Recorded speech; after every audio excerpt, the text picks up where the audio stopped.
Tax liability calculate करके दो इसकी for the tax year 2024। Salary है मेरे बच्चे इसकी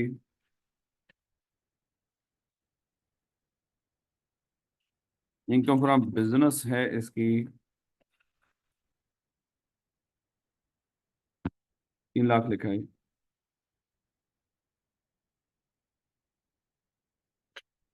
प्रॉपर्टी है मेरे बच्चे 1.5 लाख। कैपिटल गेन है मेरे बच्चे इसका 1 लाख। और अदर सोर्स है इसका 50,000। जक़ात मेरे बच्चे इसने पे की है, जक़ात पेड ₹15,000। ये इसने जक़ात पे की। लो बेटा जरा मुझे जल्दी करके इसकी टैक्स लायबिलिटी कैलकुलेट करके हैं। हाँ हाँ नहीं देखो मैंने एक और चीज बताई थी। अगर कुछ ना लिखा हो तो एज पर उशर ऑर्डिनेंस ही जक़ात एंड उशर ऑर्डिनेंस ही हो। अगर बता दे तब भी लिख दे, अगर ना भी लिखे तो उसको भी वही समझना। हाँ अगर वो ये कह दे कि ये जो मैंने इसने जक़ात दी थी वो कहीं पे खुदा ना खासे किसी गरीब गुरबा को पे कर दी, इस तरह की बात कर देगा तो फिर मेरे बच्चे वो डेफिनेटली वो जक़ात नहीं है, फिर उसको लेस नहीं करना। आप थोड़ा जल्दी कर दो,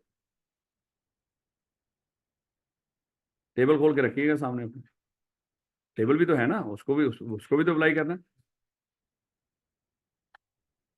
और ये मैक्सिमम 2 मिनट में होना चाहिए।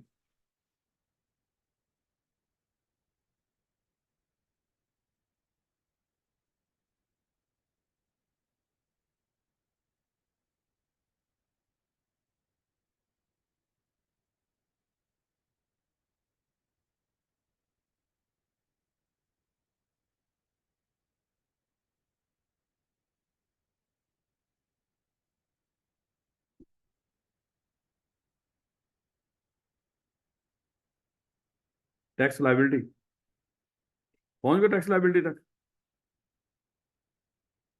एक बच्चा कह रहा है जी 1,85,000।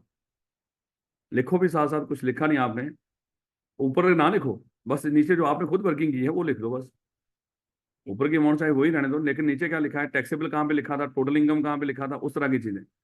जिनकी कौन सी चीज टोटल इनकम थी, इसमें फिर कौन सी चीज टैक्सेबल इनकम थी, और फिर उसकी जो टैक्स लाइबिलिटी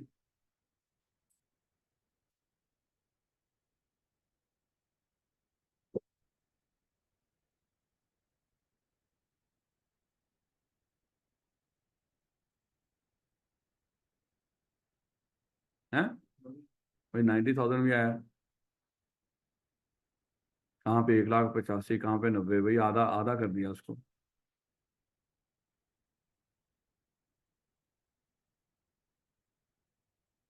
रेट्स कौन से लगाए, सैलड वाले नॉन सैलड वाले? एक कह रहा है नॉन सैलड, एक कह रहा है सैलड। ये भी दिक्कत होगी इसमें।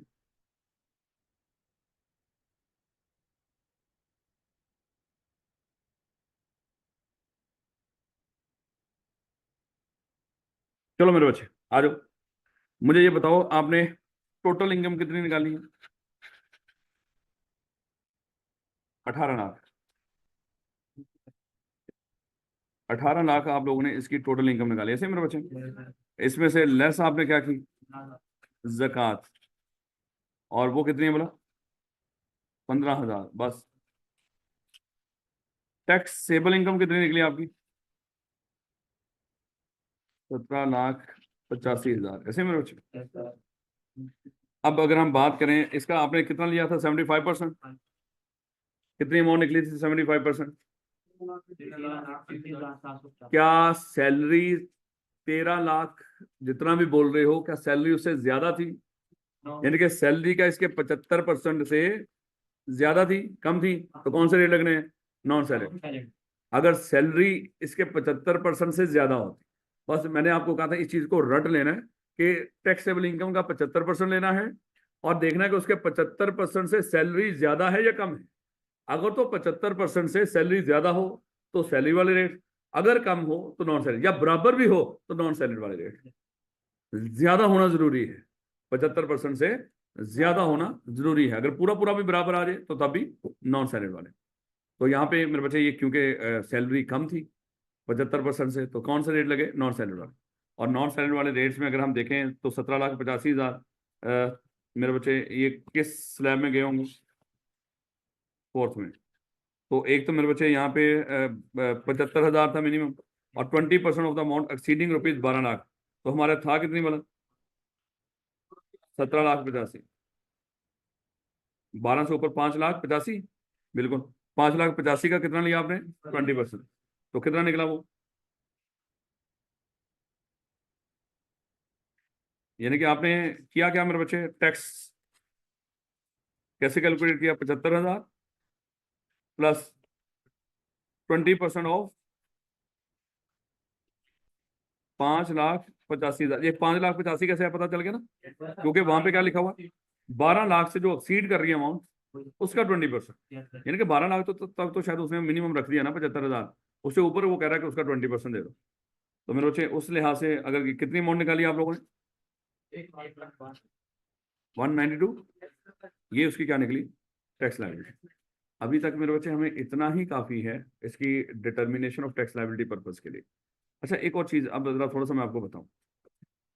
ये हमारा आ जाएगा, अज्यूम कर लो।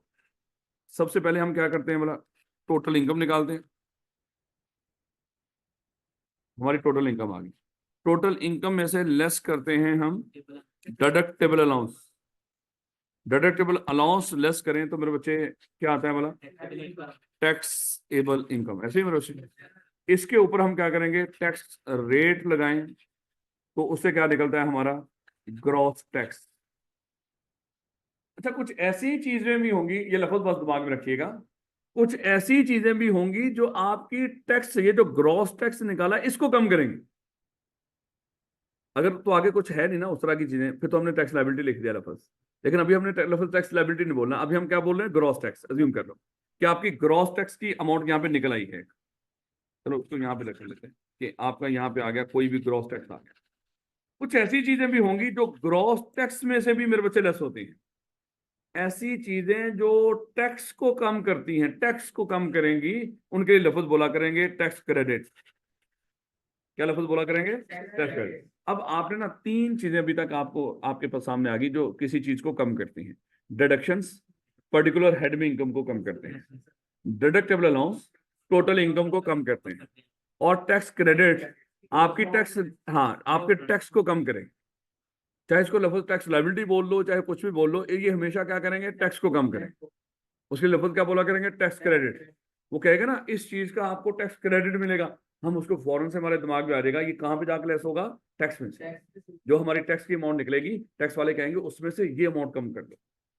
ये सबसे ज्यादा खूबसूरत चीज है। उससे पीछे अगर चले जाए तो हमारे डिडक्टेबल अलाउंस, उससे पीछे चले जाए तो क्या होगी? हमारे डिडक्शंस। तो तीन अल्फाज होंगे, एक्सपेंस या डिडक्शन एक ही बात है। डिडक्टेबल अलाउंस वो चार ही है। टैक्स क्रेडिट मेरे बच्चे इसका एक चैप्टर पढ़ेंगे कि कहां कहां पे आपको टैक्स क्रेडिट लॉ होगा जो आपकी टैक्स लायबिलिटी को कम कर दिया करे, इससे आपका टैक्स कम हो जाएगा, कम पे करो वहां पे, इससे और कम करो। तो तीन चीजें मेरे बच्चों को पता चल गई क्या? एक deductible allowance, deduction, deductible allowance, tax credit. Deduction हमेशा हेड में से लेस होगी, डिडक्टेबल अलाउंस हमेशा टोटल इनकम में से लेस होगा, और टैक्स क्रेडिट टैक्स की लायबिलिटी, इसी तरह लफ्ज बोल दिया करो, आपकी टैक्स लायबिलिटी को कम करे। जो आपका टैक्स बना था, लायबिलिटी बनी थी, उसको मजीद कम कर दे। याद रखो। ले बेटा, अभी हमने चैप्टर 4 में आपने यही इन्हीं तीन चीजों का आपका कल टेस्ट होगा। कल अभी हम ऑरल सुनेंगे आपसे। हाँ सुनेंगे कल। कल अभी ऑरल रख लो, क्योंकि मैं कह रहा हूँ कि अभी पहला वीक था, इसमें लिखने वाला मामला मंडे से शुरू करते हैं। तो मंडे को इंशाल्लाह चैप्टर 4 का ही जितना हमने पढ़ा होगा, जो एरिया सिर्फ पढ़ा है उसमें हल्का सा सिर्फ ये टैक्स डिटर्मिनेशन है, इतनी की इन्फॉर्मेशन देंगे, जितना भी आपने पढ़ा उससे ज्यादा नहीं होगा। अगर कोई सवाल आएगा उसको आपने करना है। और tax year, residential status, public, जो डेफिनेशन जितनी की हमने पढ़ी थी, बस वो वहां पे करनी है। अभी कुछ डेफिनेशन है जो अभी हमने छुड़वा दी, उसको नहीं अभी करना मेरे बच्चे। जहां जहां पे किसी चीज की जरूरत पड़ेगी ना, वहां वहां पे करेंगे उसको। ले बेटा, सबसे 5 हेड में से सबसे आसान हेड वो है income from property, chapter number 6। अब हमने वो पांचों हेड जो अभी तक हम देख रहे थे, वो पांचों हेड्स में मेरे बच्चे हम इनकम कैलकुलेट करने जा रहे हैं कि कैसे कैलकुलेट किया करेंगे। तो अभी मेरे बच्चे हम एक हेड उसको करने जा रहे हैं, वो कौन सा? Income from property. उसके बाद इंशाल्लाह हम करेंगे कैपिटल गेन, फिर हम करेंगे सैलरी, फिर हम करेंगे इनकम फ्रॉम बिजनेस, और आखिर पे जाके करेंगे इनकम फ्रॉम अदर सोर्स। हाँ, इनकम फ्रॉम अदर सोर्स और बिजनेस को आपस में हम हो सकता है इसको चेंज भी कर दें, पहले अदर सोर्स कर लें फिर बिजनेस कर लें, क्योंकि बिजनेस का हमें वैसे ही पता है बिजनेस जो बिजनेस से कमाओगे वो बिजनेस में जाएगा। वहां पे कुछ और रौले हैं, वहां पे सबसे रौला खर्चों का है कि जब बिजनेस इनकम कमाओगे कुछ ऐसे खर्चे होंगे जो आपको लेस करने की इजाजत नहीं होगी, बिला वजह आप लेस कर रहे होंगे, टैक्स वाले कहेंगे इसको वापस करो, है इसको वापस ऐड करो, इसको लेस करो, सिर्फ उस चीज का रौला। बिजनेस का हमें समझ आ जाता है, जो पैसा बिजनेस से कमाओगे इनकम फ्रॉम बिजनेस में जाएगा, तो इसमें दिक्कत नहीं होगी। शायद इनकम फ्रॉम अदर सोर्स हम पहले कर लेंगे, और फिर जब ये पांचों हेड्स हो जाएंगे ना मेरे बच्चे, फिर हम न्यूमेरिकल सॉल्व करने के काबिल होंगे। जब न्यूमेरिकल होगा, वो किसी भी बंदे के बारे में जब इन्फॉर्मेशन देगा, ये पांचों के पांचों की भी कुछ इन्फॉर्मेशन दे दिया करेगा, या इनमें से हो सकता है वो इनकम फ्रॉम कैपिटल कोई ना आ रही हो, बाकी चारों हेड्स की कोई इनकम हो, लेकिन जो जहां जहां के हेड की हुआ करेगी, चाहे आप पांचों पहले लिख लिया करो, फिर उसमें हम क्या करते जाएंगे, उसको पुट करते जाया करेंगे। फिर रेलिवेंट हेड्स की इनकम, फिर टोटल इनकम, फिर टोटल में से क्या लेस किया करेंगे, डिडक्टेबल अनाउंस, फिर उसमें से टैक्स रेट लगा के टैक्स निकाल लिया, फिर उसमें से क्या लेस किया करेंगे, टैक्स क्रेडिट। ये मेरे बच्चे हमारा आखिर पे करना क्या है, सीखने क्या जा रहे हैं, एक टैक्स का न्यूमेरिकल कैसे सॉल्व किया करेंगे। ये सारा एरिया न्यूमेरिकल के लिए है मेनली, थ्योरी पूछ रहे हैं उसमें हर्ज नहीं मेरे बच्चों। ये बेटा इनकम फ्रॉम प्रॉपर्टी। अच्छा, अभी तक तो लफज से हमें लग रहा है कि शायद कोई ऐसी इनकम होगी इनकम फ्रॉम प्रॉपर्टी, जो जैसे आजकल हम कहते हैं ना, तू क्या करता है भैया, वो कहता है मैं प्रॉपर्टी का कारोबार करता हूं। हमें लग रहा है कि ये क्या कर रहा होगा, ये घर बार इस तरह की, या कोई प्लॉट श्लॉट खरीदो फरोख्त का काम करता होगा, वहां से जो पैसे कमाता है वो उसका क्या बनता होगा, वो इनकम फ्रॉम प्रॉपर्टी। लेकिन टैक्स वाले कहते हैं हम इसको इनकम फ्रॉम प्रॉपर्टी नहीं मानते। ये जो आप घर बार बेचने के ऊपर, प्लॉट बेचने के ऊपर पैसा कमाते हो, हम उसको इनकम फ्रॉम प्रॉपर्टी नहीं कहें। टैक्स वालों ने यहाँ पे अपनी ही एक डेफिनेशन दे दी, उन्होंने कहा कि हम इनकम फ्रॉम प्रॉपर्टी बोलेंगे अगर आप किसी जमीन या किसी बिल्डिंग, दो अल्फाज होंगे, लैंड या बिल्डिंग, दोनों में से कोई एक या दोनों, अगर इनको कहीं किसी को रेंट पे देते, रेंट पर देके जो पैसा कमाओगे, हम उसको क्या बोलेंगे, ये आपकी इनकम फ्रॉम प्रॉपर्टी है। तो यहां पे मेरे बच्चे, अगर आप किसी को बिल्डिंग रेंट पे देते हो, उसमें क्या कुछ हुआ करेगा वो उसको हम देखेंगे। जैसे कोई हो सकता है बात कर, हम किसी को कोई बिल्डिंग रेंट पे देते हैं, तो मेरे बच्चे हो सकता है समटाइम हम उससे क्या करते हैं, कोई सिक्योरिटी वगैरह ले लेते हैं, है वो टैक्स वाले कहेंगे हम इसको भी क्या मानेंगे, ये इसको भी हम इसी का हिस्सा बनाएंगे इनकम फ्रॉम प्रॉपर्टी का। कोई रेंट हो सकता, सिक्योरिटी हो सकती है, या मेरे बच्चे ये जो जिस तरह हमने अभी डिस्कस किया। अच्छा, एक एक और कॉन्सेप्ट यहाँ पे हम देखेंगे, उसको बोला करेंगे अनएडजस्टेबल एडवांस। अल्फाज सारे पढ़ेंगे, वैसे मैं अभी बता रहा हूँ। कोई अनएडजस्टेबल एडवांस भी हुआ करेंगे, एडवांस है अनएडजस्टेबल, वो क्या है वो हम सीखेंगे। या देखो, अभी तक ये दो चीजें थोड़ी सी आपको अजीब नजर आई, सिक्योरिटी के तौर पे ली गई, जब रेंट पे बिल्डिंग दे रहे होंगे, बिल्डिंग या लैंड, कोई बंदा रेंट पे दे रहा होगा, तो उसमें कोई सिक्योरिटी की अमाउंट आ रही हो, कोई अनएडजस्टेबल एडवांस हो, या मेरे बच्चे कोई रेंट हो, रेंट हो, रेंट जो भी हम डिस्कस कर रहे थे। और एक होगा मेरे बच्चे फोरफिटेड डिपॉजिट। क्या लफ्ज होगा, फोरफिटेड डिपॉजिट। ये चार चीजें कुल चीजें हैं जो रेंट इनकम फ्रॉम प्रॉपर्टी में शामिल। इसके अलावा हम किसी चीज को इनकम फ्रॉम प्रॉपर्टी नहीं कहा करेंगे। इनकम फ्रॉम प्रॉपर्टी में क्या आएगा, कोई सिक्योरिटी है, कोई अनएडजस्टेबल एडवांस, एडवांस और भी होगा, एडजस्टेबल भी होगा, लेकिन हमने किसको देखा करना है, अनएडजस्टेबल एडवांस को, रेंट जो आपको मिल रहा है, और एक फोरफिटेड डिपॉजिट। अब इसको मैं थोड़ा सा मतलब बताऊं, फोरफिटेड डिपॉजिट होता है, या देखो अभी मैंने आपको बोला था जो बिल्डिंग सेल सूल करने के ऊपर जो कमाओगे मेरे बच्चे, वो इनकम फ्रॉम प्रॉपर्टी में नहीं आएगा, वो हम पढ़ेंगे कैपिटल गेन के जब देखेंगे, वो इनकम फ्रॉम प्रॉपर्टी में नहीं आएगा। लेकिन फोरफिटेड डिपॉजिट फिर क्या होगा, जब आप किसी के साथ कोई प्रॉपर्टी, लैंड या बिल्डिंग है, ये दो ही चीजें, लैंड या बिल्डिंग को बेचने का कॉन्ट्रैक्ट करो, और उस अगले बंदे से कुछ एडवांस में पैसे ले लो, जिसको टोकन कहते हैं, और अगला बंदा वो बिल्डिंग ना खरीदे, वो लैंड ना खरीदे, और आप उसकी टोकन मनी जब्त कर लो, मेरे बच्चे वो भी कहते हैं इनकम फ्रॉम प्रॉपर्टी में जाए। यानी कि जब्त शुदा टोकन, सादा अल्फाज में फोरफिटेड डिपॉजिट क्या होगा, जब्त शुदा टोकन। और टोकन किस मद में, ये भी याद रखना है, बिल्डिंग या लैंड या बिल्डिंग को बेचने का जो टोकन, अगली पार्टी मुकर गई खरीदने से, आपने उसका पैसा जब्त कर लिया, वो कहेंगे इसको हम कहां पे रखेंगे, इनकम फ्रॉम प्रॉपर्टी के अंदर, क्योंकि बिजनेस में तो जा नहीं सकता ये, है कैपिटल गेन में है नहीं, वो बिल्डिंग सेल करने के ऊपर ही हुआ करेगा, हम देखा करेंगे आगे जाके। तो फिर हम इस सैलरी है नहीं ये, है तो हम कहाँ पे, अदर सोर्स में, वो कहते हैं नहीं, इसको कहाँ पे रखो, यहीं पे रखो इसको। तो फोरफिटेड डिपॉजिट, जो टोकन जब्त किया होगा, कब, लैंड या बिल्डिंग को बेचने का जब कॉन्ट्रैक्ट हुआ था और अगली पार्टी ने उस कॉन्ट्रैक्ट को पूरा नहीं किया। एक क्या होगा, रेंट, जो रेंट आपको मिलेगा। एक क्या होगा, अनएडजस्टेबल एडवांस और या सिक्योरिटी। ये कुल चीजें हैं जो आपकी कहां पे आएंगी, इनकम फ्रॉम प्रॉपर्टी के अंदर। अब मेरे बच्चे, लेकिन इसको इसको जरा थोड़ा सा समझने के लिए जरा चीजों को देखिएगा। मिस्टर ए, मिस्टर ए की मेरे बच्चे अज्यूम कर लेते हैं, ये क्या है, चलो देखिएगा। मिस्टर ए की एक प्रॉपर्टी है, मिस्टर ए की मेरे बच्चे एक बिल्डिंग है, इस तरह कर लो। मिस्टर ए ने इस बिल्डिंग को रेंट पे दे दिया मिस्टर बी को। क्या, और ये रेंट है मेरे बच्चे 50,000 पर मंथ। ये 50,000 पर मंथ रेंट है जो मिस्टर बी को उसने बिल्डिंग को।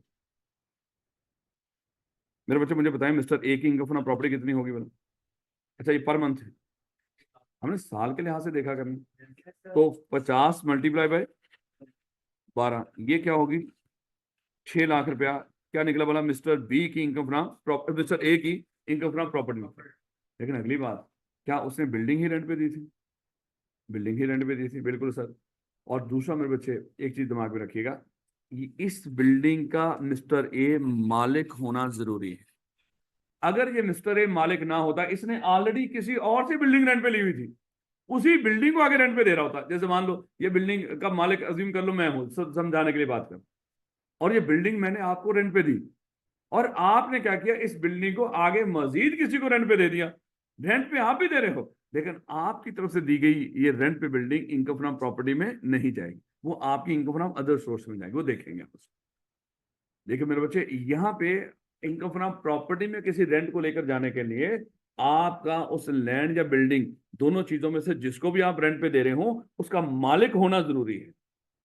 अगर आप मालिक नहीं हो और उस चीज को रेंट पे दे रहे हो, बिल्डिंग या लैंड को, तो आप उसके लिए मेरे बच्चे, आपको इनकम फ्रॉम प्रॉपर्टी नहीं कहलाई। समझ आ रही है कुछ? यानी कि आप रेंट कमाओ मालिक के तौर पे। किस चीज का रेंट? रेंट तो मेरे बच्चे हो सकता है मोबाइल, गाड़ी किसी को रेंट पे दे दो, रेंट कोई प्लांट मशीनरी किसी को रेंट पे दे दो, बाइक किसी को रेंट पे दे दो। किस चीज के रेंट की बात हो रही है? लैंड एंड बिल्डिंग, दो चीजें, लैंड या बिल्डिंग, ये दो ही तो चीजें हो सकती हैं, या बिल्डिंग है या जमीन है। लेकिन आगे जाके हम डिस्कस करेंगे वो एग्रीकल्चर जमीन ना हो, क्योंकि एग्रीकल्चर जमीन को खुद काश्त करो, एग्रीकल्चर प्रॉपर इनकम होगी और वो एग्जेम्प्ट होती है। या किसी को उसको आगे रेंट पे भी दे दो ना, जिसको हम कहते हैं ठेके पे दे दिया है, वो भी एग्रीकल्चर इनकम ही कहलाती है। दोनों सूरतों में एग्जेम्प्ट है। हम एग्रीकल्चर लैंड की बात नहीं करेंगे यहाँ, उस जमीन की बात नहीं करेंगे, उसके अलावा दूसरी जमीन की बात करेंगे। जैसे मान लो कि यहाँ पे ये प्लॉट खाली पड़ा है, उसके साथ एक वो है, कोई स्कूल है या कॉलेज है, वो कहते हैं सर ये प्लॉट हमें रेंट पे दे दें, हम यहाँ पे पार्किंग कर लें। हमने क्या कर दिया, अपना प्लॉट को रेंट पे दे दिया, तो हम अगर मालिक हैं तो उसकी वो जो रेंट मिल रहा है वो क्या है, इनकम फ्रॉम प्रॉपर्टी। याद रखोगे इसको। लेकिन अगर हमारी ये जरी जमीन है, इसको हम अगर किसी को रेंट पे दे देंगे, ये एग्जाम्प्ट है, एग्जाम्प्ट है। तो बेटा मिस्टर ए मिस्टर बी के पास आया, मिस्टर बी को कहा कि मिस्टर बी भैया ये घर मुझे रेंट पे दे दो। मिस्टर बी कौन है, उसका मालिक है। उसने कहा कि ठीक हो गया सर, हम आपको रेंट पे दे देते हैं। रेंट कितना होगा? उसने कहा कि सर 50,000। अच्छा, उस इलाके में जो रेंट चल रहा है ना, ये मिस्टर ए मिस्टर बी का थोड़ा सा जानने वाला है। मिस्टर ए जो टेनेंट है वो मिस्टर बी का जानने वाला है, कोई रिश्तेदार होगा या कोई जानने वाला। उस इलाके में जो रेंट चल रहा है, जिसके लिए लफ्ज बोला करेंगे fair market rent. Fair market rent जो उस इलाके का रेंट है, वो है मेरे बच्चे 60,000 पर मंथ जो चल रहा है उस इलाके का। लेकिन इसने उसको रेंट पे दे दी बिल्डिंग, किसके? 50,000 पर मंथ के लिहाज से मिस्टर ए को मिस्टर बी ने बिल्डिंग दे दी, और मिस्टर बी कौन है? उसका मालिक है। अब अगली बात आएगी, यहाँ पे मिस्टर बी की जो इनकम फ्रॉम प्रॉपर्टी होगी वो किस लिहाज से कैलकुलेट होगी? 50,000 मल्टीप्लाई बाय 12 या 60,000 मल्टीप्लाई बाय 12?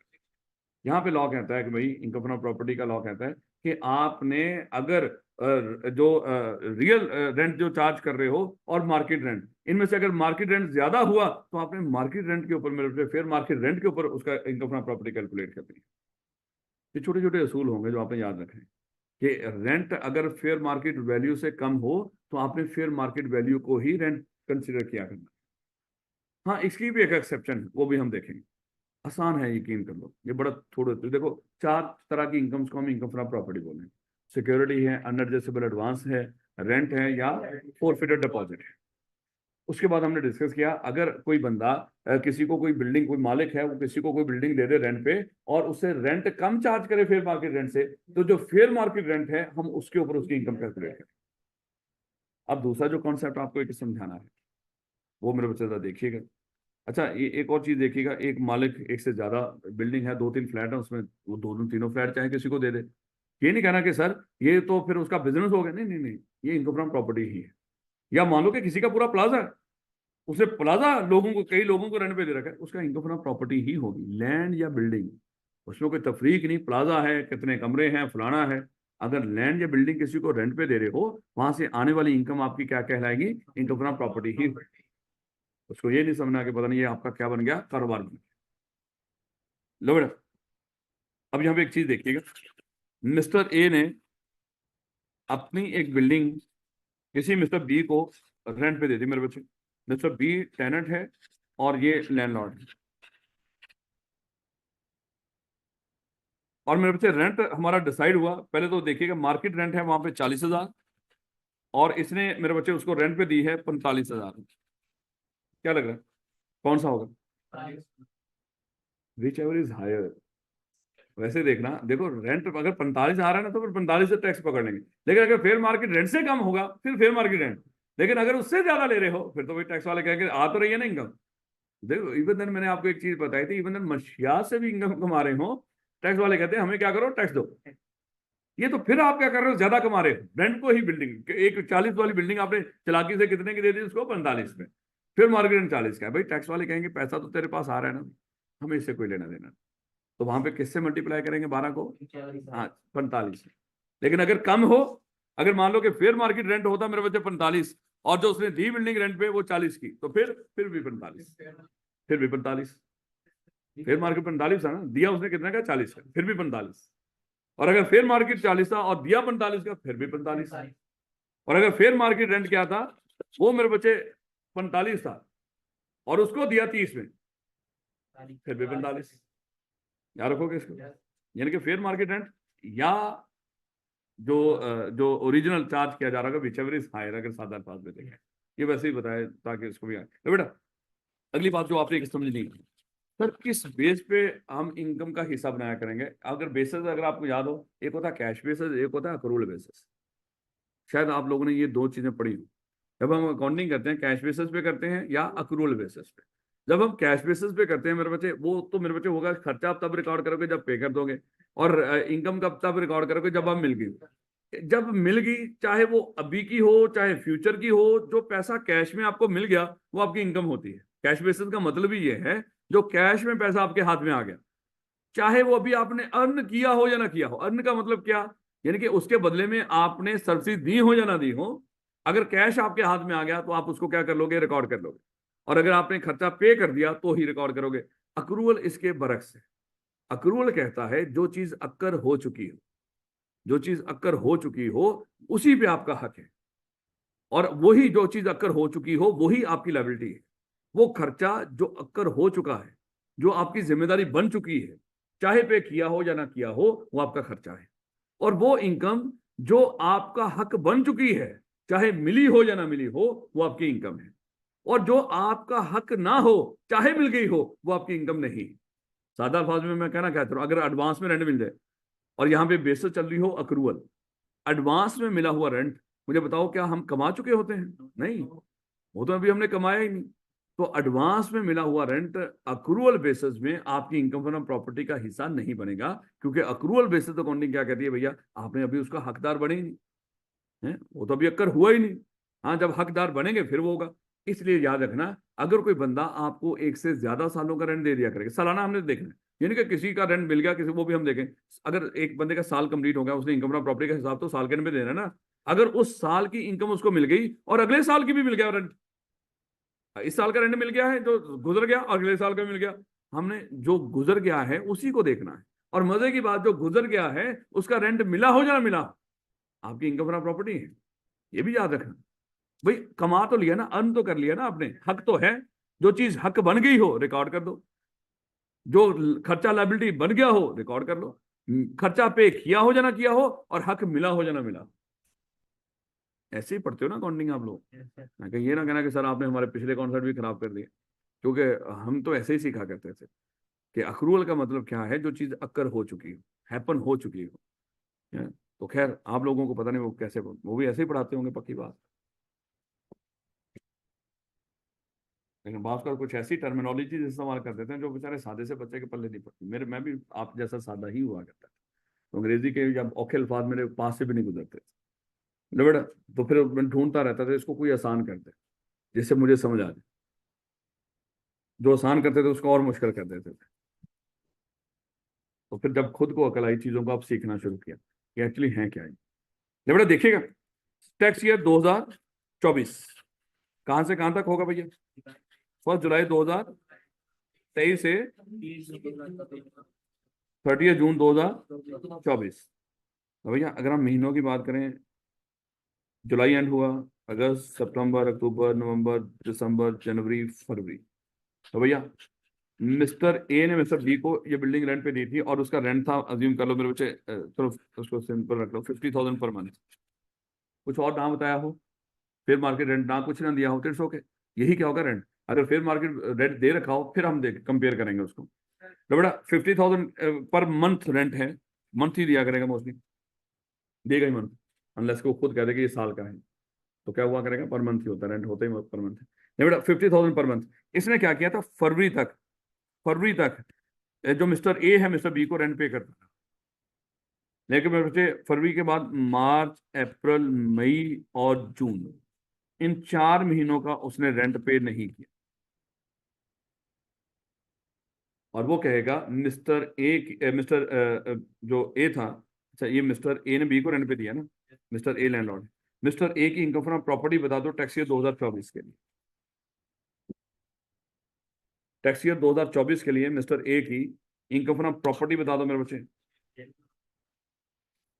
आपने कैसे किया बोला, 50,000 मल्टीप्लाई बाय 12 क्यों किया, 4 महीने को तो मिली नहीं उसको।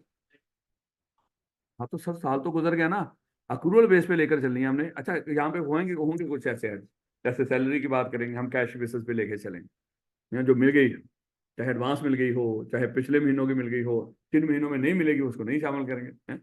लेकिन मेरे बच्चे यहाँ पे आपने उसको कैसे करना है, अक्रूवल बेस पे है। ये भी 5 तो हेड एंड टोटल पता चल जाएगा कहाँ कहाँ पे, जैसे बिजनेस होगा नाम से ही लग रहा है कि कहाँ पे कैसे किया करेंगे, अक्रूवल बेस पे। खैर, तो ये हम क्योंकि अकाउंटिंग अक्रूवल बेस कर दी है यहाँ पे, इसलिए मेरे बच्चे ये 4 महीनों का रेंट मिला हो या ना मिला हो, हक तो है आपका, है? मिला नहीं इससे कोई फर्क नहीं पड़ता, अर्न तो कर लिया, अर्न कर लिया है आपने, मिला नहीं उससे, तो मेरे बच्चे ये भी ऐड होगा। तो इसलिए मेरे बच्चे आपने क्या कह दिया, इसका जो रेंट बनेगा इस साल की इनकम फ्रॉम प्रॉपर्टी वो 6 लाख बनेगा। अब अगली बात वो कहेगा, मिस्टर ए ने मिस्टर बी को क्या कहा, भाई बड़ा दयालु इंसान है, बड़ा पैसा उसके पास, उसने क्या किया, इस साल के आखिर से पहले या साल के दौरान अगले टैक्स ईयर 2025 का भी जो रेंट था एडवांस में मिस्टर ए के मुंह पे मार, 6 लाख रुपए। यानी कि सादा अल्फाज में ऐसे भी कहेगा कि मिस्टर ए ने मिस्टर बी को, चलो शुरू में चाहे यहीं पे, चलो टैक्स ईयर 2000, अच्छा कहेगा 1 जुलाई 2023 को मिस्टर ए ने मिस्टर बी को, सॉरी किसने, मिस्टर बी ने मिस्टर ए को 12 लाख रुपया पे कर दिया, इस साल का टैक्स भी और अगले साल का टैक्स भी, 2025 का भी। आप मिस्टर ए की टैक्स ईयर 2024 के लिए इनकम फ्रॉम प्रॉपर्टी बता, 6 लाख। तो ये नहीं कह रहा सर अभी तो 1 जुलाई को मिला है, भाई वो क्या ही कह रहा है टैक्स ईयर 2024 के लिए। तो हमने टैक्स ईयर 2024 की इनकम कब कैलकुलेट करनी है, उसके एंड होने के बाद। याद रखोगे, ये ना धोखा खाना कि सर अभी तो शुरू हुआ था, अभी तो खत्म ही नहीं हुआ था वो, है भाई खत्म हो गया ना, वो कह रहा है ना टैक्स ईयर 2024 के लिए मुझे इनकम फ्रॉम प्रॉपर्टी कैलकुलेट कर दो। तो ये उसका हक कितना था, 12 में से 6 लाख, 6 लाख इसका था, 6 लाख अगले साल का, वो भी उसने कमाया नहीं, अर्न नहीं किया। याद रखोगे इस बात। अभी तक आपने क्या सीखा, इनकम फ्रॉम प्रॉपर्टी में अगर किसी मालिक की लैंड और बिल्डिंग और उसको किसी को रेंट पे दे, या कोई सिक्योरिटी ले अगले बंदे से, या कोई फोरफिटेड डिपॉजिट हो, या कोई अनएडजस्टेबल एडवांस, तो ये उसका रेंट का हिस्सा बनेगा। दूसरा, इसकी जो हम अकाउंटिंग करेंगे, जो इसकी कैलकुलेशंस करेंगे, वो अक्रूवल बेसिस पे किया करेंगे। याद रखोगे इस बात को। चलें, और रेंट किस, फेयर मार्केट और जो रीजनल है, और fair market whichever is higher, सादा अल्फाज में दे बेटा। कहता रेंट रिसीव्ड आर रिसीवेबल, इसका नाम क्या है, अक्रूवल। इससे कोई फर्क नहीं पड़ता। कोई रेंट आपने कमा लिया है, मिल गया है, या अभी मिलना है। Received or receivable by a person, इन्हीं अल्फाजों से मेरे बच्चे क्या निकला है, अप्रूवल वाला। अगर वो कहता ना rent received by a person for a tax year, वही इनकम का हिस्सा बनाओगे उसकी, इसका मतलब कैश बेसिस पे चलना है। जो नहीं मिला उसका हिस्सा नहीं, इसलिए उसने लफ्ज बोल दिया रिसीव्ड या रिसीवेबल, मिला हो या ना मिला। But other than rent exempt from tax, हाँ कुछ ऐसे रेंट भी होंगे जो एग्जेम्प्ट फ्रॉम टैक्स है, और वो कौन सा रेंट है, एग्रीकल्चर प्रॉपर्टी। एग्रीकल्चर प्रॉपर्टी अगर किसी को रेंट पे दोगे, उसका रेंट क्या होगा, एग्जेम्प्ट होगा। ये इसके अलावा कोई और रेंट, अगर मान लो कि गवर्नमेंट ने कह दिया कि जो बंदा भी किसी बिल्डिंग को स्कूल के लिए किसी को रेंट पे देगा, हम उसको एग्जेम्प्ट कर देंगे, अगर गवर्नमेंट कर दे, इट्स ओके। किसी को क्लिनिक खोलने के लिए कोई बिल्डिंग रेंट पे देगा, कोई हॉस्पिटल खोलने के लिए, हम उसको एग्जेम्प्ट कर देंगे, इट्स ओके, अगर कहीं पे कर दे। लेकिन फिलहाल जो जो जमीन अभी हमारे सिलेबस में जो एग्जेम्प्ट है वो एग्रीकल्चर है, याद रखोगे। From tax shall be chargeable tax in that year under the head income from property, यानी कि जो rent received or received by person उस साल का एग्जेम्प्ट के अलावा, उस साल में जो आपने कमा लिया हो, वो आपकी इनकम फ्रॉम प्रॉपर्टी का हिस्सा बनेगा। ये तो सारी बात बता रहा था। ये देखिएगा रेंट की डेफिनेशन, रेंट किसको बोलेंगे सर, जो भी आपने बोला, rent means any amount received or receivable by the owner. सबसे अहम बात, अगर आप उस बिल्डिंग के, हाँ लैंड और बिल्डिंग के ऑनर नहीं हो, तो मेरे बच्चे आपका जो वो किराया होगा वो रेंट की इनकम में नहीं आएगा, तो फिर कहाँ पे जाएगा, इनकम फ्रॉम अदर सोर्स में। अच्छा, यहाँ पे ना जब हम इन हेड्स को पढ़ रहे होंगे, देखो हमने पढ़ा था इनकम फ्रॉम अदर सोर्स खूब खाता है, जो कहीं नहीं जा रहा होगा वो इनकम फ्रॉम अदर सोर्स में जाएगा। और जब हम बाकी हेड्स को पढ़ रहे होंगे, वहां पे भी बताएगा, आपको शक पड़ रहा था ये इनकम यहाँ पे आएगी, ना ना ये इनकम कहाँ पे जाएगी, इनकम फ्रॉम अदर सोर्स। तो बड़ी सारी इनकम का हम जब इनकम फ्रॉम अदर सोर्स में जाएंगे, हमें पहले से पता होगा कि ये इनकम कहाँ से आई हुई थी, तो हम पहले पढ़ चुके थे इनकम फ्रॉम प्रॉपर्टी में, ये बात कि इनकम यहाँ पे आनी थी, उस वक्त उसने लिखी होगी, हमारे लिए नई बात नहीं होगी।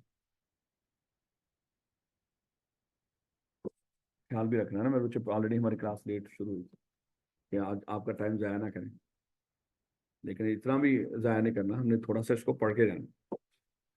तो 5 मिनट ऊपर हो भी गए, 5 से कोई दिक्कत नहीं।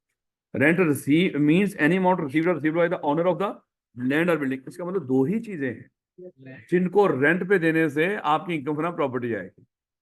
इसके अलावा अगर किसी भी चीज को, होते ना कि कई लोग कई चीजें किराए पे चला रहे होते हैं, रेंट पे दे रखी है, फलानी चीज रेंट पे दे रखी है, इवन देन हो सकता है हमने ये एसी भी रेंट पे ला के लगाया है, हमने ये जो डेस्क पड़े हुए ये भी रेंट पे ले रखे, ये जो लैपटॉप है ये भी मैंने रेंट पे ले रखा है। अच्छा, रेंट का यहाँ पे एक और मतलब भी होता है लीज, वो भी रेंट ही होता है, याद रखना।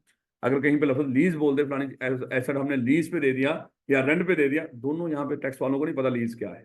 ये आप लोगों ने पढ़ रखी है अकाउंटिंग के अंदर, टैक्स वाले लीज को क्या, रेंट के लिए ही लफ्ज क्या बोलते हैं, लीज। ये हमने अकाउंटिंग में समझा, लीज भी दो तरह की होती है, मतलब रेंट पे देना रेंट ही होता है। हमने 85 साल के लिए 80 साल के लिए ये जमीन आपको लीज पे दे दी, मतलब रेंट पे दी है, आप उसकी अमाउंट पे करते रहोगे, हम जो भी है। खैर, as consideration for the use or occupation, और ये जो लैंड और बिल्डिंग हमने किस किस मकसद के लिए दी, अच्छा एज कंसिडरेशन, जारी वाला है कि आपसे पैसे लिए और बदले में कंसिडरेशन के तौर पे आपको क्या दे रहे हैं, लैंड और बिल्डिंग है, लैंड और बिल्डिंग हम आपको कंसिडरेशन के तौर पे, जैसे आप इस बिल्डिंग का रेंट देते हो, हमें हमें आपने 1 लाख रुपया दिया, हमने आपको ये बिल्डिंग रेंट पे दे, तो दोनों के लिए कंसिडरेशन होनी चाहिए ना, लॉ पढ़ा है ना बचपन में, है। तो एज कंसिडरेशन आपने लोगों से क्या लिया, रेंट लिया, और बदले में लैंड और building as consideration for the use और ऑक्यूपेशन। अगले बंदा चाहे उसको इस्तेमाल करे, चाहे उसमें रहे, फिर ले ले, रहे या ना रहे, हमें उसे भाई ऑक्यूपाई करने के लिए दे तो दी ना करो ऑक्यूपाई, हमें क्या। कई बंदे कहते हैं रेंट पे ले लेते हैं, भाई शिफ्ट होंगे हम फलानी तरीके, भाई जब मर्जी शिफ्ट हो, हमें उससे कोई लेना देना नहीं, ये बिल्डिंग आपकी है, यूज करो, बैठो, खेलो, कूदो, हमें इससे कोई लेना देना नहीं है। The right to use or, अच्छा या तो यूज आर ऑक्यूपेशन के लिए दे दी, तो भाई ठीक है आप ऑक्यूपाई करके बैठ जाओ, यूज करो, करना शुरू कर दो, या right to use or occupy, हक दे दिया, करें या ना करें। The land or building and includes, और ये किस चीज की बात कर रहे हैं, land or building and includes any forfeited deposit, rent में फॉरफिटेड डिपॉजिट भी होंगे, यानी कि रेंट में कह रहा है कि रेंट में क्या कुछ शामिल होगा।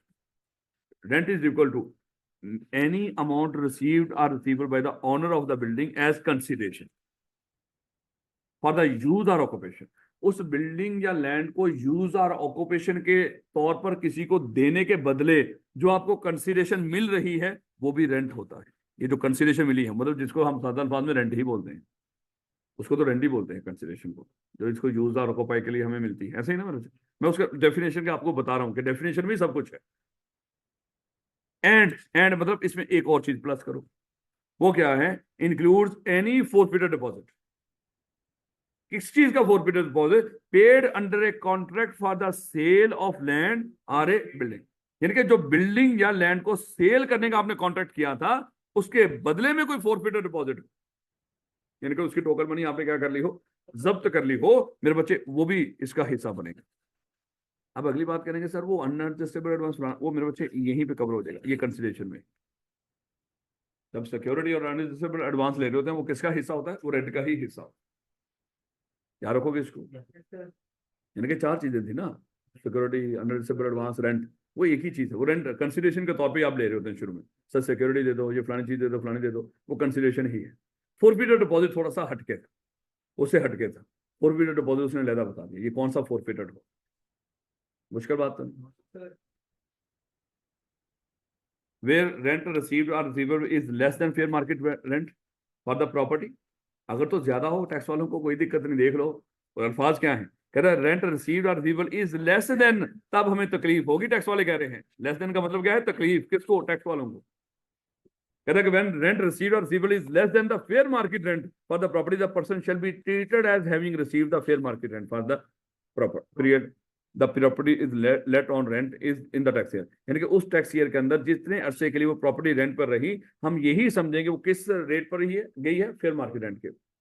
अगर आपने लेस चार्ज किया हो, ज्यादा चार्ज किया हो, तो मोस्ट वेलकम, वही रेंट हो। कम चार्ज किया हो, हम कहेंगे फेयर मार्केट रेंट। याद रखोगे? कह रहा whoever this shall not apply in the case of self, हाँ ये एक चीज है, ये एक्सेप्शन है, ये सही से जाके हमें पता चलेगा सैलरी के टॉपिक।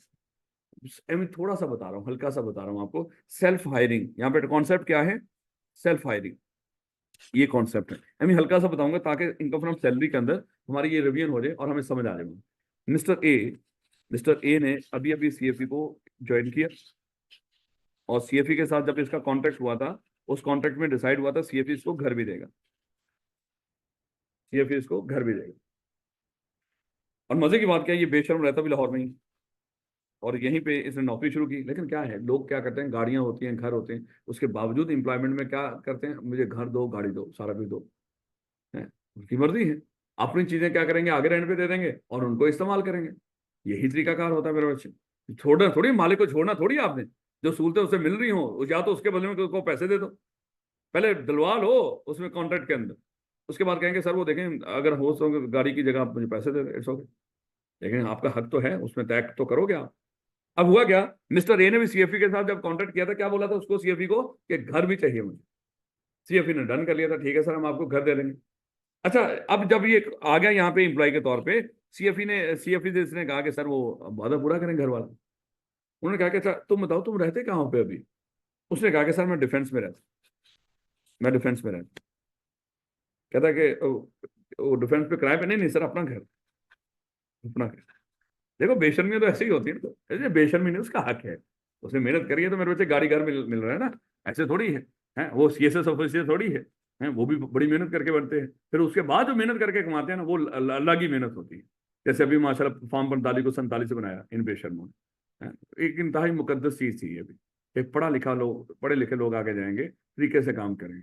पढ़े लिखे लोगों ने इस चीज को भी धंधा बना लिया मादरत के साथ। नहीं बेटा, हुआ क्या, अब यहाँ पे सीएफई वालों ने कहा कि ठीक हो गया सर, आप ऐसा कर दो, ये वाला घर हमें रेंट पे दे दो, क्योंकि हम तो आगे आपको रेंट पे देने जा ही रहे हैं कोई घर। क्या ऐसे हो सकता है, ये घर आप हमें सेल कर दो? उन्होंने कहा कि नहीं नहीं सर सेल नहीं करना। क्या सीएफई ने कहा कि ऐसा कर, फिर ये घर हमें ऐसा कर रेंट पे दे दो। उसने कहा कि ठीक हो गया सर, रेंट कितना चार्ज करेंगे? रेंट अज्यूम कर लो, ये उस इलाके का जो रेंट है वो है, फेयर मार्केट रेंट है, वो है 50,000। और सीएफई को इसने दे दिया, क्योंकि मालिक है कोई दिक्कत नहीं, सीएफई को दे दिया इसने 40,000। फेयर मार्केट रेंट क्या है? 50,000। और सीएफई को कितने में दे दिया? 40,000। अब सीएफई ने कहा कि सर ये घर आपने हमें रेंट पे दे दिया। कहते हैं हाँ, ये चाबी सर पकड़ो। सीएफई को उसने चाबी दे दी। सीएफई ने कहा कि सर ये चाबी आप पकड़ो, ये घर हम आपको नौकरी की जगह पे, वो जो नौकरी में हमने तय किया था, यही घर हम आपको वापस देने जा रहे हैं। इसका मतलब क्या हुआ, किसी बंदे ने अपना घर रेंट पे दिया था और वही घर वापस उसको रेंट पे मिल गया। इसको कहते हैं सेल्फ हायरिंग ऑफ प्रॉपर्टी, अपनी ही प्रॉपर्टी को रेंट पे देना। लेकिन ये इस कॉन्टेक्स्ट में, इस एम्प्लॉयमेंट का कॉन्टेक्स्ट में। अच्छा, यहां पे ना, अब यहां पे रौला पड़ गया। ये जो मिस्टर ए ने, अब देखो, इसको मालिक से घर जो रेंट वो मिल रहा है फ्री में, कॉन्ट्रैक्ट में, जॉब कॉन्ट्रैक्ट में, इसको घर मिल रहा है मालिक की तरफ से। आगे जाके हम डिस्कस करेंगे मालिक की तरफ से जो बेनिफिट भी आपको मिले वो आपकी इनकम फ्रॉम सैलरी में जाया करेगा। लेकिन मेरे बच्चे, यहाँ पे आपने बिल्डिंग मालिक को रेंट पे भी तो दी है ना। जब वही घर आपको मालिक की तरफ से मिला, वो आपको इंप्लॉयमेंट में मिला था, वो इनकम फ्रॉम सैलरी में जाएगा। और जब आपने उसको दिया, वो तो मेरे बच्चे इनकम फ्रॉम प्रॉपर्टी है ना। अच्छा, जो मालिक की तरफ से वापस आपको मिलेगा ना, फेयर मार्केट रेंट वहां पे कवर होता है। वहां पे जब टैक्स ने कह दिया ये जो फेयर मार्केट रेंट है, हम इस बंदे की सैलरी का हिस्सा बनाएंगे मालिक की तरफ से। अभी नहीं समझ आएगा, मैं कह रहा हूं जब हम पढ़ेंगे ना सैलरी, उस वक्त आएगा, मैं बिला वजह आपको बताने की कोशिश कर। अभी सिर्फ आपने एक चीज इसमें दिमाग में रखनी है, इसने मालिक को जो घर रेंट पे दिया था 40 पे दिया था, फेयर मार्केट रेंट क्या था 50। और जब वही मालिक इस घर को इसको फ्री में दे देगा एम्प्लॉयमेंट कॉन्ट्रैक्ट में, इसकी सैलरी का हिस्सा किस लिहाज से बनेगा, फेयर मार्केट रेंट। तो फेयर मार्केट रेंट सर दो दफा इसकी उसका नहीं, टैक्स वालों ने कहा कि फेयर मार्केट रेंट तो हमारे पास आ ही जाना है इसकी सैलरी के मद में। अभी इसकी इनकम फ्रॉम प्रॉपर्टी को क्या बनाओ, 40,000 रुपए इनकम फ्रॉम प्रॉपर्टी का हिस्सा। यानी कि एक सूरत में आप fair market rent income from property का हिस्सा नहीं बनाओ, बल्कि जो मिल रहा है वही इनकम फ्रॉम प्रॉपर्टी का हिस्सा बनाओ, चाहे कम भी हो। कब, जब सेल्फ हायरिंग ऑफ प्रॉपर्टी हो रही हो, जब आप अपना ही घर किसी को रेंट पे दो और वो बंदा वही घर आपको वापस रेंट पे देगा। नौकरी के मामले में याद रखें, ये सेल्फ हायरिंग किस चक्कर में होगी, इंप्लॉयमेंट में। तो यहाँ पे उसने कह दिया कि जो जिस रेंट पर आपने मालिक को ये घर दिया था, वो ओरिजिनल रेंट पे ही शामिल कर लेना, क्योंकि फेयर मार्केट रेंट हम वहां पे कवर कर लेंगे नौकरी वाले मामले। जब वो नौकरी वाला मामला आएगा फिर आपको सही से समझ आएगी, फिर इन दोनों पॉइंट्स को मैं इकट्ठा करके दोबारा समझाऊंगा। मुश्किल बात तो होगी, लेकिन दिक्कत नहीं, क्योंकि अभी इसको समझाना बनता ही नहीं था। मैं इसको पहले छुड़वा दिया करता था, ये सैलरी में पढ़ेंगे, अभी इसको छोड़ दो। बिना वजह आपको बताने की कोशिश की है, बस इतनी बात दिमाग में रखना, अगर कोई अपने एम्प्लॉयर को अपना घर रेंट पे दे दे और उसका एम्प्लॉयर वही घर उसको वापस रेंट पे दे रहा हो, वो दे रहा हो नौकरी में फ्री में दे रहा हो, तो यहाँ पे जो आपने मालिक को घर रेंट पे दिया था वो फेयर मार्केट रेंट नहीं, बल्कि जो ओरिजिनल था वही आपकी इनकम फ्रॉम प्रॉपर्टी का हिस्सा बने। याद रखोगे, कहता however this shall not apply. This क्या, फेयर मार्केट रेंट, ये अप्लाई नहीं होगा in the case of self hiring where fair market rent is already included in the income of the lessee. Lessee कौन होता है, हाँ, जिसको किराए पे दिया। लेकिन लेसी यहाँ पे जब मालिक को घर मिल गया था और मालिक ने घर वापस दिया था एम्प्लॉय को, तो लेसी कौन था, मालिक, सॉरी एम्प्लॉय, ये लेसर बन गया। पहले जब इसने घर इसको दिया था वो लेसर था, ये लेसी था। जब उसने घर वापस उसको दिया, ये लेसर बन गया और एम्प्लॉय लेसी। तो जब हम सैलरी कैलकुलेट करेंगे तो फेयर मार्केट वैल्यू जो होगी वो हम लेसी की सैलरी का हिस्सा बना देंगे, वो वहां पे कवर हो जाएगी। यानी कि जहां पे दो इनकम उठ के उसकी उसकी इनकम का हिस्सा बनेगी, दो, रेंट भी और जो बेनिफिट मिल रहा है उसको एम्प्लॉयर से, जो घर फ्री में रेंट पे मिल रहा है, फ्री में रेंट पे नहीं होता, फ्री में मिल रहा है। तो उसका जो रेंट का जो उसकी सैलरी में ऐड करेंगे ना, वो फेयर मार्केट रेंट हो। हम जाके आगे देखेंगे और सर ये टैक्स 40,000 दोनों पे। डबल डबल कमाई नहीं हो रही, डबल फायदा नहीं देख रहे। एक रेंट पे दे के कमा रहा है और दूसरा एक फ्री में घर मिला हुआ एम्प्लॉयर से। एम्प्लॉयर से कुछ भी मिले वो आपकी सैलरी होती है। एम्प्लॉयर से एम्प्लॉय को कुछ भी मिले सिवाय दुआओं के, वो आपकी, गालियां भी निकाल दो बीच में, गालियां और दुआएं, शाबाश, उसके अलावा कुछ भी मिले आपकी सैलरी का है, क्योंकि ये तीनों चीजें मिलती हैं बीच। बास का दुआ, बास का गाली, बास का शाबाश। अब आप लोग पता नहीं आगे क्या दिया करोगे, शाबाश दोगे लोगों को, गालियां दोगे या दुआएं। मुझे लग रहा है आप लोग ज्यादा दुआएं दिया करें। टैक्स फ्रॉम प्रॉपर्टी जो है ये फिर 50 साल पे लगेगा, 40 में दोनों पे। चल चल सैलरी भी तो है ना। इधर आ, बिला वजह एक मिनट। मिस्टर ए है, इसकी सैलरी भी आएगी, इसकी प्रॉपर्टी भी आएगी, ठीक हो गया। एम्प्लॉयर से जो उसको बेनिफिट मिलेगा उसकी सैलरी में, और कितना फेयर मार्केट रेंट के लिहाज से 50, किधर गया, 50 मल्टीप्लाई बाय 12, ये तो एम्प्लॉयर उसको बेनिफिट दे रहा है ना, जो घर वापस दे रहा फ्री में, ये एम्प्लॉयर से बेनिफिट मिला 6 लाख रुपया, और 40 मल्टीप्लाई बाय 12, ये उसका क्या होगा, इनकम फ्रॉम प्रॉपर्टी। ये दोनों पे मेरे बच्चे उसका उसने कमाया है ये दोनों। ये ना कहना कि सर एक ही चीज डबल दफा नहीं, डबल दफा नहीं हुई, वही चीज उन्होंने रेंट पे दी थी, उसकी इनकम फ्रॉम प्रॉपर्टी थी। इसको आप रेंट वाला हिस्सा लहदा रखो ना, जो मालिक को उसने रेंट पे दी है उसको लहदा ट्रीट करो, और जब मालिक ने उसको वही चीज वापस दे दी फ्री में, वो मालिक की तरफ से फिर बेनिफिट मिल गया, उसको लहदा रखो, वो सैलरी में जाएगी। 2 दफा ये इनकम फ्रॉम सैलरी में भी जाएगी और प्रॉपर्टी में भी। प्रॉपर्टी में जाएगी जितने पे ओरिजिनल पे मालिक को दी 40,000, और सैलरी में जाएगी फेयर मार्केट रेंट के लिहाज से। वो कहता है हम 2 दफा फेयर मार्केट नहीं लेंगे, वो बुरा लगेगा। 2 दफा इनकम जरूर है आपकी हिस्सा बनाएगा, क्योंकि दोनों तरफ है ना मेरे बच्चे। आपने मैं ये बिल्डिंग आपको रेंट पे दे रहा हूँ, मैं एम्प्लॉय हूँ आप लोगों का, ये बिल्डिंग मैंने आपको रेंट पे दी, एम्प्लॉय नहीं, और मैं आपसे रेंट ले रहा हूँ, मेरी इनकम फ्रॉम प्रॉपर्टी है, मैं मालिक हूँ, और वही आपने एम्प्लॉयमेंट के जो कॉन्ट्रैक्ट हुआ था उस बेनिफिट जो देने थे मुझे, वो बेनिफिट के अंदर वही बिल्डिंग आपने मुझे फ्री में दे दी, तो फिर क्या बनेगा, ये जो मेरी सैलरी है ये उसका हिस्सा बन जाएगा। तो 2 बेनिफिट मिल रहे हैं मुझे यहाँ, यानी कि 2 इनकम्स आ रही है, बेनिफिट क्या 2 इनकम्स आ रही हैं, एक इनकम फ्रॉम प्रॉपर्टी और एक इनकम फ्रॉम सैलरी। और जो प्रॉपर्टी है वो लेंगे आप ओरिजिनल रेंट के ऊपर, और जो सैलरी वाला होगा वो फेयर मार्केट। अगर थोड़ी सी भी समझ आ गई ना, ये काफी है। वैसे हमने कहाँ पे पढ़ने जाके, सैलरी, तो वहां पे पढ़े, लेकिन वहां पे भी पढ़ाऊंगा इसी तरह, लेकिन क्योंकि सैलरी आप पढ़ रहे होंगे, मालिक की तरफ से जो बेनिफिट मिलेंगे वो सैलरी का हिस्सा जब बन रहा होगा आपको सही से समझ आ रही है। लेकिन फिर भी मेरे से होगा इतना, इसी तरह ही बताऊंगा, ये ना कि उस वक्त मैं खुदा ना खासा मेरे सरखाब के पर निकल आएंगे और मैं उस तरह बताऊंगा फिर आप। बस 1 मिनट का रोज, अभी 1 मिनट तो वैसे भी रहता है, 2-5 मिनट और है, तो जल्दी करके मुझे ये सवाल करवा दो। कहते हैं in respect of the independent situation mention below calculate the amount which. अच्छा, इंडिपेंडेंट सिचुएशन का मतलब क्या है, हर सिचुएशन का अलग अलग बताना, इनको इकट्ठा करके हमें आखिर पे जाके जमा करके ना कुछ देना, हर एक सिचुएशन को इंडिपेंडेंटली बताओ कि यहाँ पे इन सिचुएशन को कैसे डील करना है। As rent chargeable to tax under the head income from property, income from property के लिहाज से बताना है बस, और नहीं कुछ। क्या कुछ, mister Bilal received rent of ₹50,000 per month during the tax year when the fair market rent of the property was ₹60,000 per month. बताओ बिलाल का कितना बनेगा, 60,000 या 50,000 के लिहाज से, 60,000 मल्टीप्लाई बाय 12, ये उसका रेंट बनेगा, इनकम फ्रॉम प्रॉपर्टी बनेगी। ऐसे ही चले। कहता है on August 2021 Mister Islam receive ₹3,45,000 as rent for leasing. अच्छा, ये चीजें अभी कुछ पीछे कुछ हमने पॉइंट छोड़ा, कौन से वाला?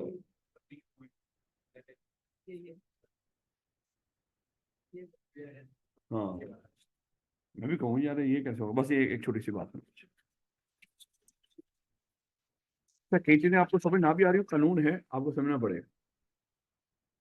मिस्टर ए, इसकी एक फैक्ट्री है, फैक्ट्री मतलब मैं कह दूं प्लांट एंड मशीनरी इसके अंदर लगा हुआ। क्या ये प्लांट एंड मशीनरी हवा पे लगा होता है या जमीन पे लगे होते हैं? बिल्कुल मेरे बच्चे, जमीन पे लगे होते हैं, यही कहना चाह रहे हो आप। उसमें बिल्डिंग भी होती है, जमीन भी होती है, ऐसे मेरे बच्चे।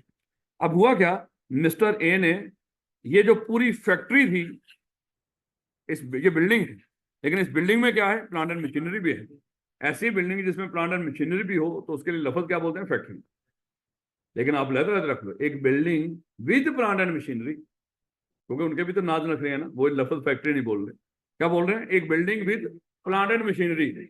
अगर मिस्टर ए ने इसको रेंट पे दे दिया किसी मिस्टर बी को, और रेंट है उसका 1 लाख रुपया पर मंथ, और ये बिल्डिंग के साथ क्या था, प्लांट एंड मशीनरी, सादा अल्फाज में फैक्ट्री, तो ये मेरे बच्चे आपकी इनकम फ्रॉम प्रॉपर्टी नहीं है।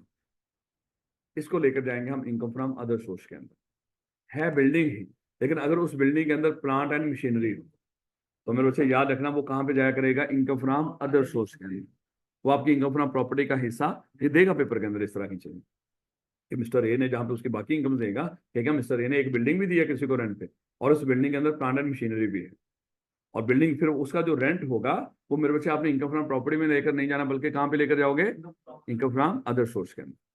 अच्छा एक और चीज, फिर आपको धोखा देगा वो, कहेगा मिस्टर ए ने मिस्टर बी को बिल्डिंग दी, इस बिल्डिंग का जो किराया था, इस बिल्डिंग का जो किराया था वो था 40,000, और इसमें प्लांट एंड मशीनरी भी लगा हुआ है, उसका किराया था 60,000, और मिला के बना ये 1,00,000। बताओ अब क्या करना है? 40 का क्या करना है, 60 का क्या करना है? वो प्लांट है उसकी आदत को 40 क्या करना है? 40 में 12 मेरे बच्चों देखो, है तो उसी बिल्डिंग में नहीं, रोड़ा मकाओ इस चीज का। जब एक बिल्डिंग हो उसमें प्लांट एंड मशीनरी हो, वो सारा जाना ही कहां पे है, इनकम फ्रॉम अदर सोर्स। जब आप उसको रेंट पे दोगे बिल्डिंग को, भाई अगर वो चाहे ये कह दे उसमें बिल्डिंग का रेंट इतना था, रोड़ा तो यह है तो उसमें प्लांट एंड मशीनरी। तो जब भी कोई बिल्डिंग प्लांट एंड मशीनरी समेत रेंट पे दो, अगर वो रेंट दोनों का लहदा लहदा बताए, आपको धोखा दे रहा है, ताकि आप धोखा खा जाओ, प्लांट एंड मशीनरी का उठा के ले जाओ इनकम फ्रॉम अदर सोर्स में, और जो बिल्डिंग वाला उसको उठा के आप ले जाओ रेंट पे। नहीं, ये हमेशा ही चाहे लहदा लहदा दे चाहे इकट्ठे दे, हमेशा ही कहां पे जाएगा, इनकम फ्रॉम अदर सोर्स। याद रखोगे। अच्छा एक और स्यापा बन गया, बात का कोई बंदा, मान लो ये मेरा एक हॉस्टल है, ये मैं इसका मालिक हूं, ये मेरा हॉस्टल है, मैं आप इसको रेंट पे दे रहा हूं, लेकिन मैंने साथ किया आपको, मैं यहाँ पे कुछ एसी की, कुछ गार्ड की, कुछ इंटरनेट की, कुछ खाने पीने की, लॉन्ड्री की, इस तरह की पार्किंग की ये सहूलतें दे रहा हूं, और उसका भी चार्ज कर। बिल्डिंग मैंने आपको दी, अब देखिएगा जरा, ये जरा थोड़ा सा इसको कॉन्टेक्स्ट को थोड़ा सा डिफरेंट रखिएगा। मिस्टर ए ने मिस्टर बी को एक बिल्डिंग दी, और बिल्डिंग के साथ मेरे बच्चे कुछ अदर अमेनिटीज और यूटिलिटीज और सर्विसेज भी थी, और वो क्या थी, ये जो मैंने अभी अल्फाज बोले, चाहे वो इंटरनेट हो, चाहे वो लॉन्ड्री हो, चाहे खाना पीना हो, चाहे पार्किंग हो, चाहे कुछ भी हो, सिक्योरिटी वगैरह। अच्छा, ये बिल्डिंग का जो रेंट था, मान लो कि वो कहेगा बिल्डिंग दी 1,00,000 रुपए पे रेंट पे मिस्टर ए ने मिस्टर बी को, और इसमें 1,00,000 रुपए पर मंथ की बात करूं, और इसमें 20,000 इसी में 20,000 किसका है, ये बाकी जो अमेनिटीज और यूटिलिटीज है उसका 20,000 भी है। 1,00,000 की बिल्डिंग दी, लेकिन साथ कुछ सहूलतें भी दी, और सहूलतों का जो 20,000 है वो भी रेंट का हिस्सा ही है जो लाख में मिल रहा है। अब इसका क्या करना है? वो कहते हैं कि भैया देखो, बिल्डिंग रेंट पे जो भी दोगे, यहाँ पे पुराने मशीनरी तो नहीं ना, यहाँ पे यहाँ पे नहीं, आप बिल्डिंग जो रेंट पे दे रहे हो वो इनकम फ्रॉम प्रॉपर्टी में ही जाएगी, लेकिन ये जो बाकी जो लॉन्ड्री इस तरह की जो सहूलतें दे रहे हो, देखो इसमें भी वो मालिक कमाता है, इसमें मालिक कमाता है, ये जो इसका जो पैसा ले रहा है वो जाएगा इनकम फ्रॉम अदर सोर्स। ये इसका मतलब क्या हुआ, इसमें 80,000 जाएगा रेंट में और 20,000 जाएगा इनकम फ्रॉम अदर सोर्स। अभी हम खर्चों की बात नहीं कर रहे, खर्चे भी लेस होते हैं, उनकी हम बात नहीं कर रहे, याद रखोगे इस बात को। अभी दो चीजें आपने पढ़ी है, अगर कोई बिल्डिंग, और चौधरी देख लें, मुझे लग रहा है आप वैसे भी नींद में हो, यार ऐसा कर बेटा, ये एसी बंद कर दीजिएगा, और भाग के जाओ बेटा, वो एसी भी बंद करो। मुझे ठंड लग रही है, आप लोगों को पता नहीं लग रही है, और इसी ठंड में नींद आ जा रही है, इतनी का थोड़ा सा मुनासिब टेम्परेचर भी होना चाहिए हल्का सा, लेकिन इतना ना हो कि दाना खासा वो इरिटेशन हो, लेकिन बस अब ये काफी है। तो बेटा वापस आओ, अभी हमने दो तरह की सिचुएशन डिस्कस की। अगर किसी बिल्डिंग को प्लांट एंड मशीनरी के साथ किसी को देते हो, वो हमेशा क्या होगी, इनकम फ्रॉम अदर सोर्स, चाहे वो रेंट लेदा लेदा भी देते। अगर किसी बिल्डिंग को अदर अमेनिटीज और यूटिलिटीज, यानी कि ये हैं सर्विसेज ही, इसके साथ किसी को रेंट पे दो, तो उसकी कहीं ना कहीं वो पार्टीशन बताएगा, तो जो बिल्डिंग का रेंट होगा वो जाएगा प्रॉपर्टी में, और जो इन सर्विसेज का पैसा होगा वो इनकम फ्रॉम अदर सोर्स। कोई दिक्कत? कहता कि where any amount is included in rent received और received by the person for the lease, मतलब रेंट पे दिए, of a building together with plant and machinery. Building है साथ प्लांट एंड मशीनरी भी है, चाहे वो इकट्ठी दे दो रेंट पे, चाहे लहदा लहदा दे दो, हमें से कोई लेना देना नहीं है। और machinery or provision of amenity utility and any other services connected. या आप क्या कर रहे हो, बिल्डिंग किसी को दे रहे हो रेंट पे, और साथ क्या प्रोवाइड, अच्छा यहाँ पे एक पॉइंट खत्म हो गया, और यहाँ पे बिल्डिंग के साथ ये चीजें ऐड कर, पहला बिल्डिंग के साथ प्लांट एंड मशीनरी एक पॉइंट, दूसरा बिल्डिंग के साथ provision of amenity utility or any other service, connected with the renting of the building, such amount shall be chargeable to tax under the, यानी कि दो चीजें बताई उसने, कहता है अगर तो बिल्डिंग प्लांट एंड मशीनरी के साथ दो, या बिल्डिंग के साथ जो ये सर्विसेज दे रहे हो बिल्डिंग का, फिर अच्छा सर्विसेज वाले मामले में उसने बिल्डिंग की बात नहीं की, पहले लफ्ज क्या बोला था, कहता कि लीज रेंट पे दो building together with plant and machinery, या आप क्या कर रहे हो बिल्डिंग के साथ क्या कर रहे हो प्रोविजन वगैरह भी प्रोवाइड कर रहे हो ये यूटिलिटीज वगैरह में, तो प्लांट एंड मशीनरी में सारे का सारा इनकम फ्रॉम अदर सोर्स में, और अगर बिल्डिंग के साथ प्रोविजन ये चीजें दे रहे हो, यहाँ पे बिल्डिंग नहीं, फिर दूसरे पॉइंट में बिल्डिंग नहीं है यहाँ पे, किसको कहां से शुरू किया, प्रोविजन ऑफ एमिनिटी यूटिलिटी और अदर सर्विसेज, ये वाली सिर्फ बिल्डिंग का रेंट नहीं, सिर्फ ये वाली चीजें वो कहां पे जाएंगी, income from other source. Plant and machinery वाली बिल्डिंग सारी income from other source, building लेकिन जो अदर सर्विसेज दे रहे हो, बिल्डिंग का रेंट हाँ प्रॉपर्टी, और दूसरी इनकम फ्रॉम अदर सोर्स। आज आपने इनकम फ्रॉम अदर सोर्स भी 3-4 इनकम पढ़ ली माशा। अब जरा देखिएगा, कहता है on August 2021 Mister Islam received ₹3,45,000 as rent for leasing out factory, खाली इतना भी काफी था, लेकिन फिर भी लैंड बिल्डिंग एंड मशीनरी, उसने कहा कि बच्चे बड़े मासूम होंगे, उनको पता नहीं फैक्ट्री होती क्या है, उसमें लैंड भी है बिल्डिंग भी है और मशीनरी भी है। अब इनकम फ्रॉम अदर सोर्स कहता है ABC limited on a residential house and has provided the same to one of its employee for no rent, यानी कि एबीसी लिमिटेड एक कंपनी है, ऑन ए रेजिडेंशियल हाउस, उसका अपनी मलकियत है एक घर, and has provided the same to one of its employee for no rent, fair market value of the rent was ₹1 million, तो फेयर मार्केट रेंट कितना है बोला 1 मिलियन। अच्छा इसको ना अभी क्योंकि ये एम्प्लॉय और एम्प्लॉयर वाला है, जैसे अभी हमने डिस्कस किया था, इसमें सेल्फ हायरिंग वाला वो सारा कॉन्सेप्ट है। अगर तो देखो मालिक, मुझे बताओ क्या मालिक को चार्ज कर रहा है यहाँ पे, अच्छा यहाँ पे ये देखिएगा मालिक कंपनी, अगर हम देखो कंपनी की रेंटल इनकम की हम बात करने लगे, यहाँ पे एबीसी कंपनी मालिक है ना, यहाँ पे ABC company own the residential house, मालिक यहाँ पे कंपनी, ये सेल्फ हायरिंग वाला उस तरह का नहीं होगा फिलहाल, अभी सिर्फ इसकी अगर हम बात करें, and has provided the same to one of its employee, और उसने क्या कर दिया यही घर उठा के एम्प्लॉय को दे दिया फॉर नो रेंट। तो मुझे बताओ एक कंपनी अगर कोई बंदा रेंट चार्ज ही नहीं कर रहा, तो यहाँ पे हम ना उसकी जो कंपनी की जो वो होगी ना इनकम, हम उसमें इनकम फ्रॉम प्रॉपर्टी ऐड नहीं करें। हाँ जो एम्प्लॉय को मिला है, एम्प्लॉय को फेयर मार्केट रेंट उसकी सैलरी का हिस्सा बनाए, यानी कि कंपनी की इनकम फ्रॉम प्रॉपर्टी में यहाँ पे कुछ नहीं जाएगा। ये पढ़ेंगे रूल्स, ये कोई रूल्स हैं, ये कोई ये नहीं कि हम अंदाजा लगा रहे हैं, ये रूल्स होते हैं। रूल्स में यही है कि अगर एम्प्लॉयर अपनी building free of cost employee को दे दे, एम्प्लॉय की इनकम फ्रॉम प्रॉपर्टी में कुछ ऐड नहीं होता। ये कंपनी ना होती, आम इंसान भी होता। मान लो आप मालिक हो, आपका घर है, आपने मुझे एम्प्लॉय रखा हुआ है, आपने वो घर मुझे बगैर रेंट के किसी की तरह की वो दे दिया है, आपकी इनकम फ्रॉम प्रॉपर्टी में कुछ नहीं होगा, लेकिन हाँ वो जो एम्प्लॉय को बेनिफिट मिल गया है, टैक्स वाले कोई कहते कोई मसला नहीं, यही फेयर मार्केट वैल्यू हम कहाँ पे ऐड कर देंगे उसकी सैलरी में, और वहां से ले लें। लेकिन जहां पे सेल्फ हायरिंग आ जाए वहां पे 2 रेंट है, वहां पे 2 रेंट है। यहाँ पे मालिक ने कोई रेंट नहीं ले रहा, मालिक ने वैसे दे दिया उसको अपना, तो यहाँ पे सिर्फ इनकम फ्रॉम सैलरी में जाएगा। जहां पे एक एम्प्लॉय बेशर्मी दिखा रहा हो, अपना घर रेंट पे दे के वही रेंट पे ले रहा हो, वहां पे 2 इनकम जाएंगे उसकी सैलरी, इनकम फ्रॉम यानी कि सैलरी में एक और एक रेंट। थोड़ा सा हल्का सा दिमाग में आ जाए, मालिक अपनी प्रॉपर्टी उठा के रेंट पे दे दे फ्री ऑफ कॉस्ट, रेंट ना चार्ज करे, तो कुछ मालिक की इनकम फ्रॉम प्रॉपर्टी में ऐड नहीं होगा, एम्प्लॉय की सैलरी में चला जाएगा वो बेनिफिट जो उसको मिलेगा।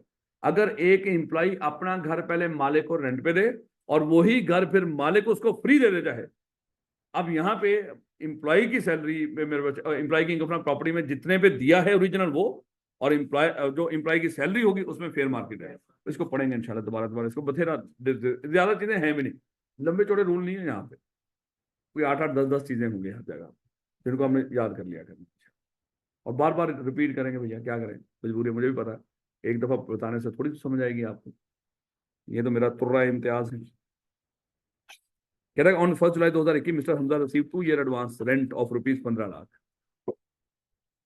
तो टैक्स ईयर 2022 के लिए बताना है, क्या करें। 1 जुलाई 2021 को मिला है उसको, तो ये है कौन सा 1 जुलाई 2021 से शुरू होने वाला टैक्स ईयर 2022, तो वही है ना 30 जून 2022 तक। तो इसका मतलब क्या करोगे, इसको 2 पे डिवाइड कर दोगे। हाफ इस साल का है, हाफ तो भी कमाए नहीं आप, वो आपने टैक्स 2022 में शामिल नहीं कर। ये कौन सा कॉन्सेप्ट लगा रहे हो, अक्रूवल। मिस्टर उस्मान ओन 75 एकड़ of agriculture land in Mirpur. He did not cultivate the land himself and during the tax year 2022 received annual rent of 25 lakh from the tenant cultivating the land. Agriculture, ये agriculture, ये भी rent पे है लेकिन ये ठेका है और ये एग्रीकल्चर का। याद रखोगे इस बात को। नहीं बेटा, यहाँ तक ही आप लोगों ने एक तो पिछले ही चीजें को रिपीट करना है चैप्टर 4 की, क्योंकि कल ऑरल टेस्ट होगा, और दूसरा ये इनकम फ्रॉम प्रॉपर्टी को यहाँ तक आपने इसको अच्छे तरीके से बार बार रीड करके आना। इंशाल्लाह कल मुलाकात होगी। कल आपकी क्लास एज पर शेड्यूल होगी। कितने बजे बोला? 3 बजे, सॉरी 3:15 बजे।